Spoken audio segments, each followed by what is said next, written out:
उपमुख्य कार्यकारी अधिकारी MIDC यांच्या अध्यक्षतेखाली आणि माननीय आमदार श्री बालाजी किनीकर साहेब, माननीय आमदार श्रीमती सुलभाताई गायकवाड व उपविभागाधिकारी आणि माझ्या उपस्थितीमध्ये MIDC महापे कार्यालय येथे बैठक पार पडली। त्या बैठकीमध्ये त्यांच्या ज्या 3 प्रमुख मागण्या होत्या, त्या 3 प्रमुख मागण्यांवरती चर्चा झाली।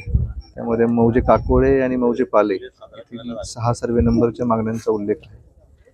त्या मागण्या शासन स्तरावरील आहेत आणि ज्या मागण्या शासन स्तरावरील आहेत त्याबाबत सविस्तर अहवाल आणि वस्तुस्थितीदर्शक अहवाल माननीय हायकोर्ट यांना पण एका प्रकरणात सादर करायचा। अशा 3 मागण्यांवरती सकारात्मक चर्चा झालेली आहे। त्याची कालमर्यादा ठरवली गेली आहे आणि ती कालमर्यादा उपोषणकर्त्यांना कळवली गेली आहे। त्याच्यावरती त्यांनी समाधान व्यक्त केलं आणि जसं आपण पाहताय आज उपोषणकर्ते शासनाच्या भूमिकेवर आणि त्यांनी केलेल्या कार्यवाहीवर आनंदही व्यक्त करत आहेत।